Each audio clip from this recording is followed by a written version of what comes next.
ఈరోజు నేను మా చెల్లి అయితే మైసూర్ బోండా ప్రిపేర్ చేస్తున్నాం మా ఇంటికి వచ్చిన చుట్టాల కోసం. పెద్దవాళ్ళు చెప్పిన మాట వినాలి అంటారు కదా, ఇది ఒక పర్ఫెక్ట్ ఎగ్జాంపుల్ అని చెప్తాను నేను.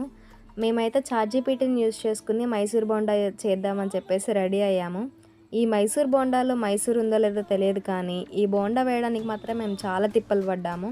మొదటిగా బ్యాటర్ ప్రిపేర్ చేసి ఆ కన్సిస్టెన్సీ మాత్రం కొంచెం కన్ఫ్యూజ్ అయ్యాము. తర్వాత ఆయిల్ హీట్ చేసి ఫస్ట్ బోండా వేసినప్పుడు షేప్ అవుట్ అయిపోయిందనమాట. ఆ షేప్ చూసి కొంచెం భయం వేసింది. కొన్ని బోండాలేమో రౌండ్గా వచ్చాయి, కొన్ని బోండాలు మాత్రం మోడర్న్ ఆర్ట్ లాగా వచ్చాయి. కానీ ఫైనల్గా ఏంటంటే పర్ఫెక్ట్గా కాకపోయినా టేస్ట్ మాత్రం సూపర్గా ఉంది. సో మీకు పర్ఫెక్ట్ షేప్ కాకపోయినా పర్వాలేదు అనుకుంటే మాత్రం ఇది ట్రై చేయండి, ఎంజాయ్ చేయండి. అండ్ ఎస్, ఈ వీడియో అయితే మేము కంప్లీట్గా చాట్‌జీపీటీ హెల్ప్ తీసుకొని చేసామన్నమాట. అందుకే పెద్దవాళ్ళు చెప్పినవి వినాలి అంటారు.